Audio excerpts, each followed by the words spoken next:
নমস্কার। প্রাণারামের মাধ্যমে সম্প্রচারিত ভারত কথার গ্রন্থি মোচনের 550তম পর্বে আপনাদের সবাইকে জানাই সাদর সম্ভাষণ।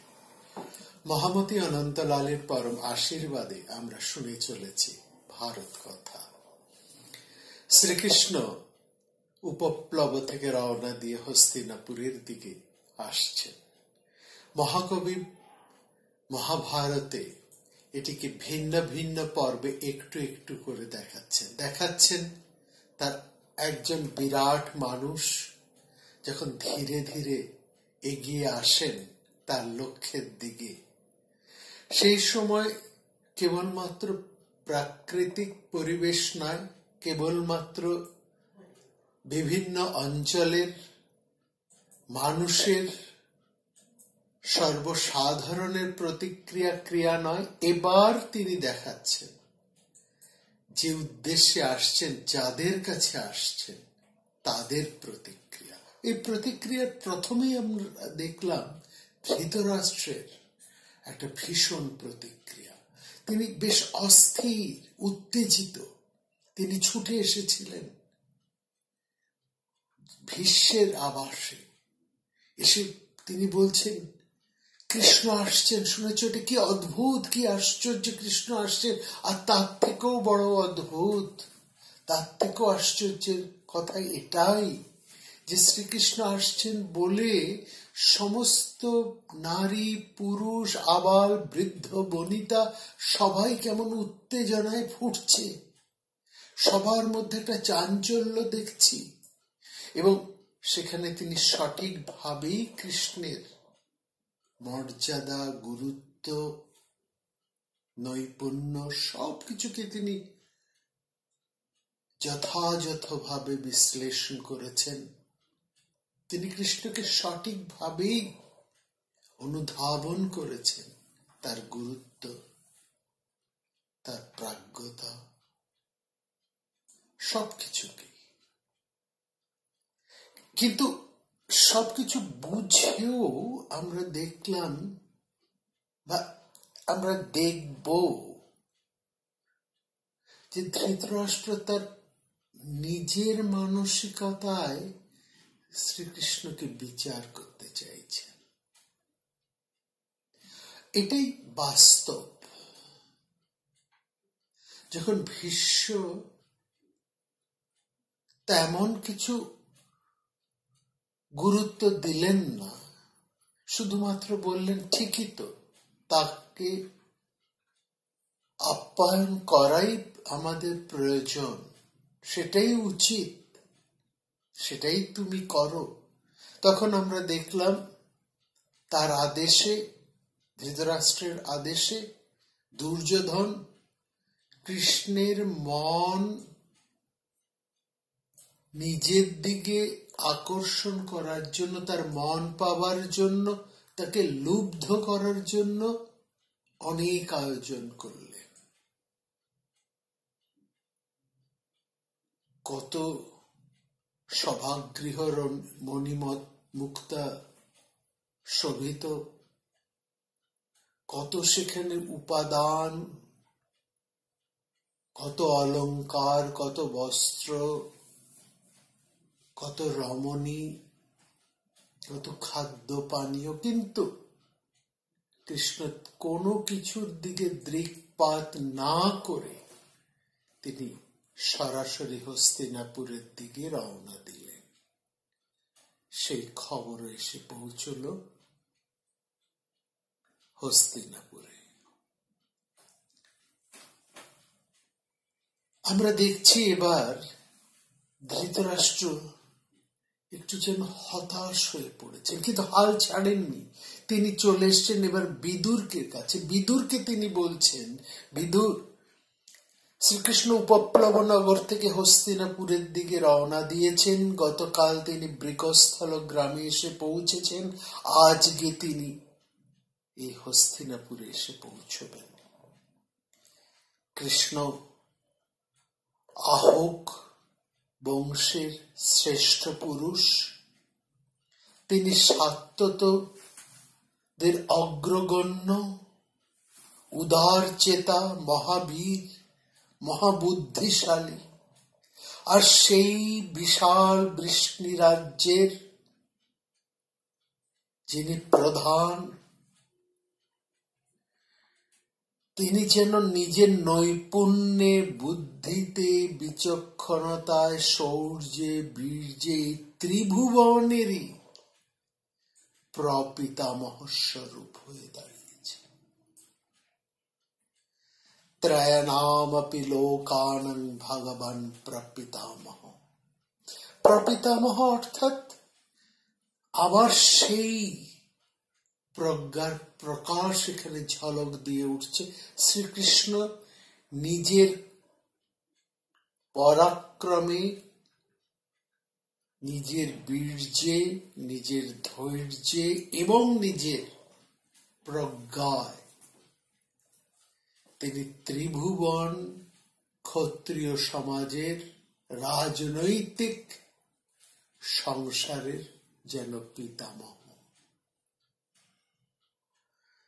আদিত্য, বসু, রুদ্ররা যেমন বৃহস্পতির সেবা করেন, সেই রকমই বৃষ্ণি অন্ধকেরা আনন্দিত চিত্তে তার সেবা করে চলেছে।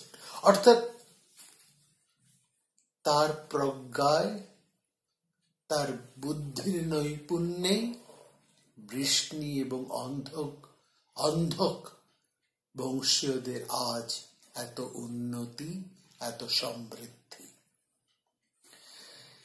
তিনি বিদুরকে সম্বোধন করে বলছেন, তোমার কাছে, তোমার সামনে আমি সেই কৃষ্ণকে সর্বপ্রকার মান্যতা দান করব, তার পুজো করব আমি। তুমি শোনো আমি কিভাবে শ্রীকৃষ্ণকে, সেই সাত্বত প্রধানকে সম্মান জানাবো, তার পূজা করব। তস্मै পূজং প্রযক্ষ্যামি দাসার্হায় মহাত্মনে প্রত্যক্ষং তব ধর্মজ্ঞ। বিদুর তুমি দেখো, তুমি শোনো, তুমি দেখো তোমার সামনে আমি কেমন ভাবে শ্রীকৃষ্ণকে সম্মান জানাবো। আমি কৃষ্ণকে 16খানি স্বর্ণময় রথ দান করব। তার প্রত্যেকটা রথের মধ্যে 4টি করে এক বর্ণের উৎকৃষ্ট বাল্মিক দেশের অশ্ব সংযুক্ত থাকবে। সর্বদা মদস্রাবী লাঙ্গলের মতো দন্তযুক্ত যুদ্ধ নিবোধ 8টা হস্তি, যুদ্ধের হস্তি আমি তাকে দান করব, উপহার দেব। এবং প্রত্যেকটা হাতির সাথে 8 জন করে মাহুত আমি দেব। অজাত সন্তানা, সুলক্ষণা, স্বর্ণবর্ণা 100 দাসী এবং 100 দাস আমি কৃষ্ণকে দান করব। অর্থাৎ কুমারী, দাসী এবং 100 দাস আমি কৃষ্ণকে উপহার দেব, উপভোগ দেব। পার্বত্য প্রজারা আমাকে যে সুখস্পর্শ মেষলোমের কম্বলটি দিয়েছে, উৎকৃষ্ট কম্বল মেষলোমের, সেটা আমি কৃষ্ণকে দেব। সেরকম 18,000 কম্বল আমি কৃষ্ণকে দান করব। চীন দেশের যে সহস্র সহস্র হাজার হাজার মৃগচর্ম আছে, তার মধ্যে কৃষ্ণ যত নিতে চান আমি সবটাই দেব। তিনি যতটা চান সবটাই আমি তাকে দেব। এই উজ্জ্বল নির্মল একটা মণি, যা দিন আর রাত্রির সমান দীপ্তি প্রকাশ করে, সেটাও আমি কৃষ্ণকে দেব। কারণ কৃষ্ণই তো তা পাবার যোগ্য। সেই অশ্বতরী যে রথখানি, অশ্ববাহিত যে উৎকৃষ্ট রথটা আছে, যে 14 যোজন একবারে যেতে পারে, সেই রথটাও আমি কৃষ্ণকে দেব। কৃষ্ণের যত বাহন, যত অনুচর, যত সহচর আছে, তার 8 গুণ খাদ্য দ্রব্য আমি তাকে দেখে দেব। শুধু দুর্যোধন ছাড়া আমার সমস্ত পুত্র পৌত্র বিশেষভাবে সজ্জিত হয়ে পরিষ্কৃত রথে আহরণ করে তারা কৃষ্ণের প্রত্যুত গমন করবে। কল্যাণী বারাঙ্গনারা সুন্দর রূপে অলঙ্কৃত হয়ে খালি পায়ে কৃষ্ণের প্রত্যুত গমন করবে। যে কল্যাণী নারীরা কৃষ্ণকে দেখতে চান, নগর থেকে বেরোয় তাকে দেখতে চান, তারা অবগুণ্ঠনহীন হয়ে কৃষ্ণের কাছে যেতে পারেন। আমি কোনো বারণ করব না। সমস্ত মেয়েরা অবগুণ্ঠনহীন হয়ে কৃষ্ণকে দর্শন করতে যাবার অনুমতি আমি দেব। মানুষ যেমন সূর্যকে দর্শন করে, সেই রকম সমস্ত নগরের স্ত্রী পুরুষ বালকেরা যাতে কৃষ্ণকে দেখতে পান, তাকে দর্শন করেন, সেই তার ব্যবস্থা আমি করব। সমস্ত দিকে উত্তম ধ্বজ, উত্তম পতাকা দিয়ে সাজিয়ে দেব। পথগুলোকে জলসিক্ত করে ধুলি শূন্য করে দেব। এই আদেশ আমি দিয়েছি সবাইকে। আর দুঃশাসনের বাড়িটা তো সবচাইতে সুন্দর। দুর্যোধনের বাড়ির থেকেও দুঃশাসনের বাড়িটা সুন্দর। সেটাকে সুন্দর করে সাজিয়ে সেখানে শ্রীকৃষ্ণকে রাখার ব্যবস্থা আমি করব। সেখানেই তিনি থাকবেন, সেই মহামূল্য গৃহে। এই ঘরে আমার কাছে আমার আর দুর্যোধনের সমস্ত রত্ন রয়েছে। তার মধ্যে যে রত্ন কৃষ্ণ পাবার যোগ্য, তার মধ্যে উৎকৃষ্টতম রত্ন যা কৃষ্ণ পাবার যোগ্য, তাই আমি তাকে দান করব। কোন এ ব্যাপারে কোনো কার্পণ্য আমি করব না। বিদুর অনেকক্ষণ ধরে নীরবে ধৃতরাষ্ট্রের দান খয়রাতির লিস্ট শুনছিলেন। তারপরে তিনি বললেন, হে ভারত নন্দন, আপনি সবার মাননীয়, সজ্জন শ্রেষ্ঠ, সম্মানীয় মানুষ। আপনার বয়স হয়েছে, আপনি পরিণত বয়স্ক মানুষ, আপনি বৃদ্ধ। এই অবস্থায় আপনি যা বলবেন, যা করবেন, তা আশা করি শাস্ত্র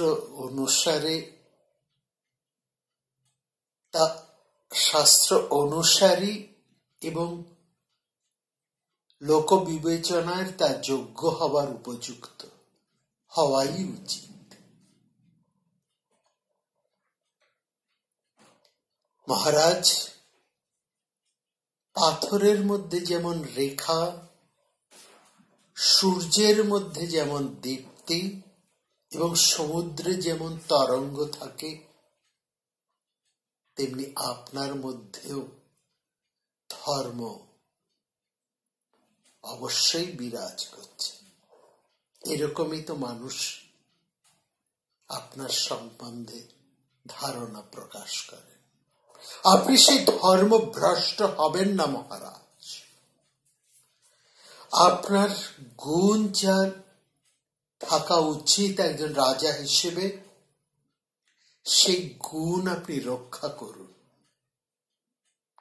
আপনি সরলতা অবলম্বন করুন। মূর্খতাবশত আপনি আপনার পুত্র পৌত্র প্রিয়তম বন্ধু বান্ধব আত্মীয় পরিজনকে ধ্বংস করবেন না মহারাজ। আর্যবং প্রতিপদস্য মা বাল্যবাহদানীশ রাজন পুত্রাংশ্চ পৌত্রাংশ্চ সুহৃদশ্চৈব সুপ্রিয়ান। আপনি যে এত কিছু দেবার ইচ্ছে প্রকাশ করেছেন কৃষ্ণকে, এসব তো তিনি যে কোনো ভাবেই জোগাড় করতে পারেন, যে কোনো ভাবেই তিনি তা এসব লাভ করতে পারেন। আমি বুক ছুঁয়ে হৃদয় স্পর্শ করে বলছি এবং সত্য বলছি, আপনি ধর্মত কৃষ্ণকে তার সন্তোষের জন্য এসব জিনিস দিতে চাইছেন না। আপনি কূটবুদ্ধি করে এসব দিয়ে একটা মিথ্যা ছলনার মাধ্যমে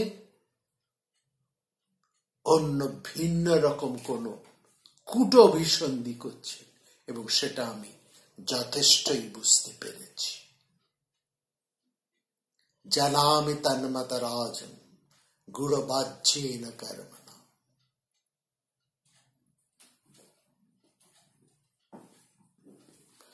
মহারাজ পঞ্চ পাণ্ডব মাত্র 5খানা গ্রাম যাচনা করেছিলেন, আপনি তা দিতে সম্মত নন। সুতরাং আপনি সন্ধি করবেন না। আর আপনি এই সমস্ত জিনিস দিয়ে, ধন দান এ সমস্ত দিয়ে কৃষ্ণকে নিজের পক্ষে আনার চেষ্টা করছেন। এইভাবে তিনি কি আপনার এই সমস্ত দানে মানে আকৃষ্ট হবেন? এভাবে কি আপনি কৃষ্ণকে পাণ্ডবদের থেকে বিচ্ছিন্ন করতে পারবেন? ধন দান এই সমস্ত বস্তু দিয়ে আপনি কোনোভাবেই বা অন্য কোনো উপায়ে আপনি কৃষ্ণকে অর্জুনের থেকে আলাদা করতে পারবেন না। এটা কারো ক্ষমতায় নেই। এটা আপনাকে আমি যথার্থই বলছি। আমি শ্রীকৃষ্ণের মাহাত্ম্য জানি, কৃষ্ণের প্রতি অর্জুনের দৃঢ় ভক্তির ভালোবাসার কথাও আমি জানি, এবং অর্জুন কৃষ্ণের কাছে তার প্রাণতুল্য। তিনি কখনোই প্রাণতুল্য অর্জুনকে ত্যাগ করতে পারেন না।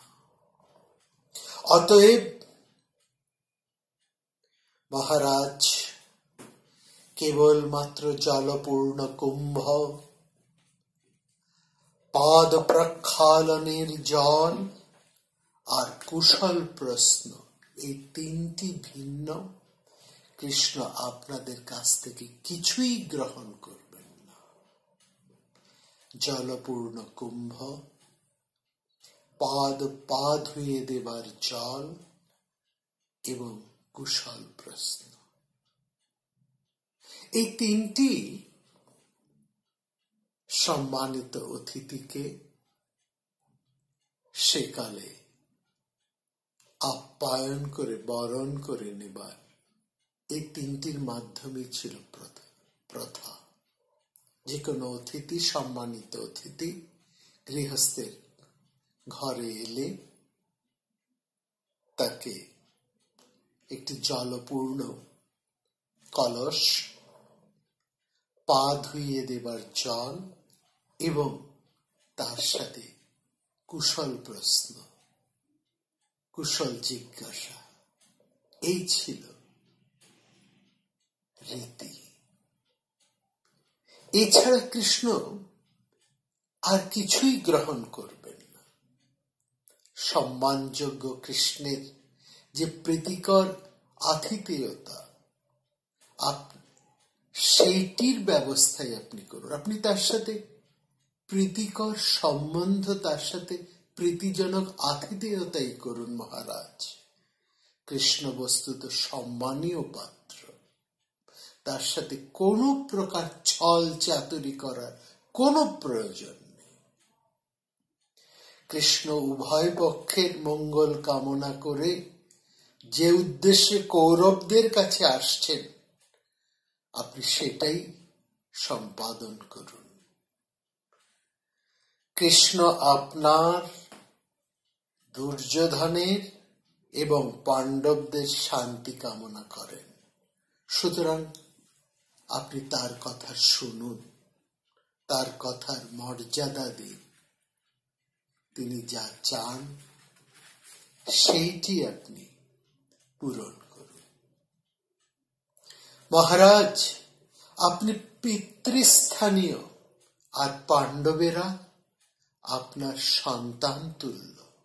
আপনি বৃদ্ধ আর তারা অল্প বয়সী। সুতরাং পাণ্ডবেরা আপনার কাছে সন্তান তুল্য ব্যবহারই প্রত্যাশা করেন।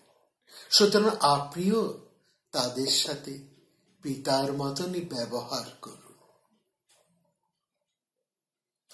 দুর্যোধন বললেন, বিদুর কৃষ্ণের বিষয়ে যা বললেন তা একেবারে সত্য।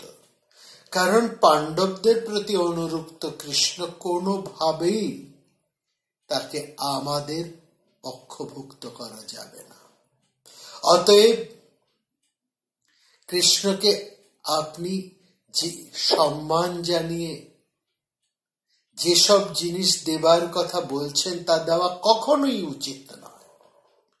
কৃষ্ণ যে সম্মান পাবার যোগ্য নয় তা নয়, তবে এই দেশ ও কাল পূজা তাকে জানানো অনুপযোগী।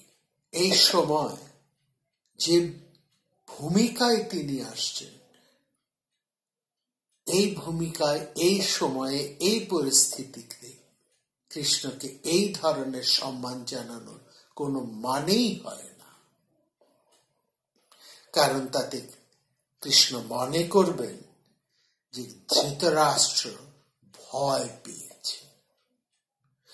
যে কার্যে ক্ষত্রিয়ের অপমান হতে পারে, বুদ্ধিমান ক্ষত্রিয় তো সে কাজ করে না, এটাই আমি মনে করি। এবং কৃষ্ণ ত্রিভুবনের লোক সমাজের সম্মানীয়, এটা আমি জানি, কিন্তু তবু তাকে কিছুই দেওয়া উচিত হবে না। কেননা সেটাই এখন পরিস্থিতি অনুসারে সঠিক। আমরা যুদ্ধের কথা আরম্ভ করেছি, আমরা পাণ্ডবদের সাথে যুদ্ধ চাই, আর এই যুদ্ধ ছাড়া কোনোভাবে শান্তি প্রতিষ্ঠা সম্ভব নয়। দুর্যোধনের এই কথা শুনে ভীষ্ম ভীষণ অসন্তুষ্ট হলেন। তিনি ধৃতরাষ্ট্রকে বললেন, ধৃতরাষ্ট্র, তোমরা কৃষ্ণের সম্মান করো আর নাই করো, তিনি কিন্তু তোমাদের উপর ক্রুদ্ধ হবেন না, কিন্তু তাকে অবজ্ঞা করা উচিত নয়, কারণ তিনি অবজ্ঞার পাত্র নন।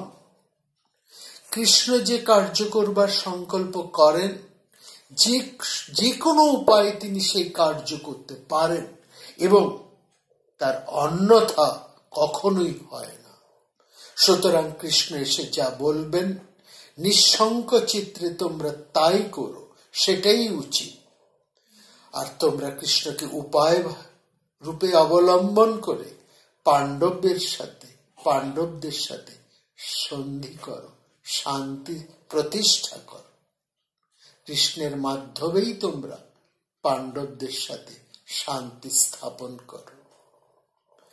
ধর্মাত্মা কৃষ্ণ এসে নিশ্চয়ই ধর্মসঙ্গত, যুক্তিসঙ্গত কথা বলবেন।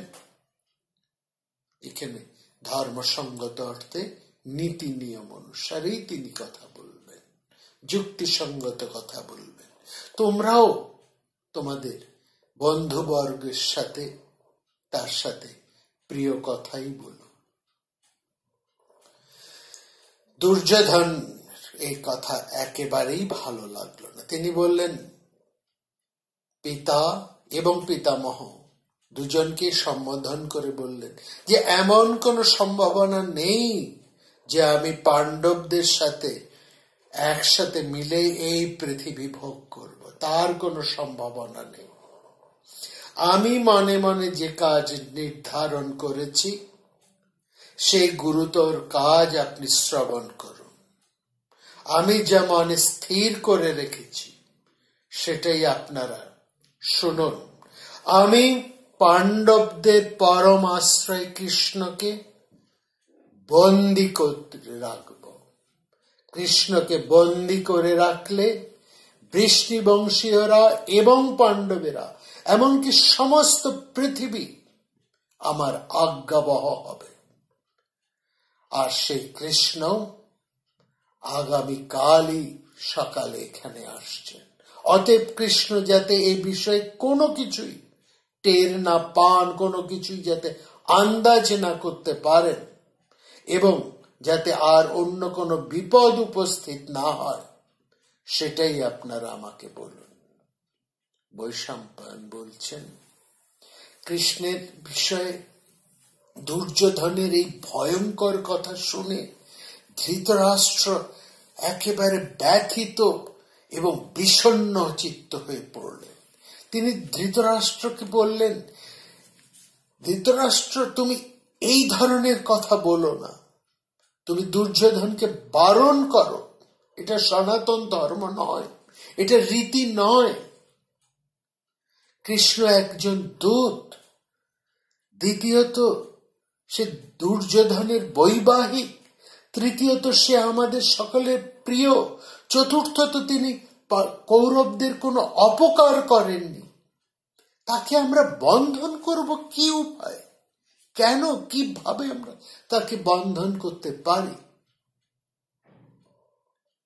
ভীষ্ম বললেন, ধৃতরাষ্ট্র, তোমার এই মন্দ বুদ্ধি পুত্রটার মনে হয় সর্বনাশের শেষ সীমা এসে সে পৌঁছেছে। সুতরাং ভালো কথা বললেও মরণোন্মুখী মানুষ যেমন কোনো ভালো কথা শোনে না, তোমার এই ছেলেও সে কোনো ভালো কথাই শুনবে না। তুমি সে সমস্ত প্রিয়জনের, তার হিতৈষীদের, বন্ধুবর্গের কথা অগ্রাহ্য করে সে অসৎ পথে, পাপের পথে এবং পাপ অনুসরণ করে এই তোমার ছেলে চলবে। তোমার এই অতি দুর্বুদ্ধি সম্পন্ন ছেলেটাকে এই অক্লিষ্ট কর্মা কৃষ্ণের কাছে উপস্থিত হয়ে সে নিজের বিনাশ করবে এবং সমস্ত সংসারের সে বিনাশ করে ফেলবে, এবং তার সাথে যারা জড়িত প্রত্যেকেই বিনাশ প্রাপ্ত হবে। এই দুর্মতি, ধর্মত্যাগী, পাপাত্মা, নৃশংস দুর্যোধনের কোনো কথাই আমি শুনতে আর চাই না। তুমি তাকে বারণ করো। এই কথা বলে বৃদ্ধ ভারত শ্রেষ্ঠ মহামতি ভীষ্ম সেই রাজসভার থেকে উঠে বিরক্তি সহকারে সেই রাজসভা ত্যাগ করে চলে গেলেন।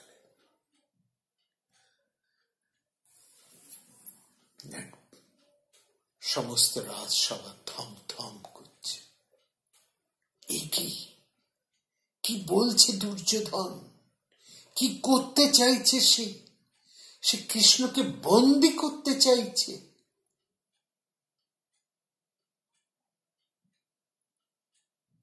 সমস্ত রাজসভা নিশ্চুপ, নিস্তব্ধ।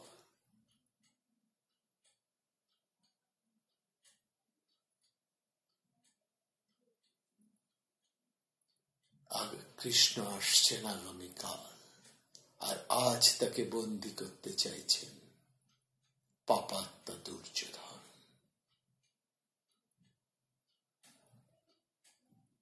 কি ঘটল আমরা শুনব আগামী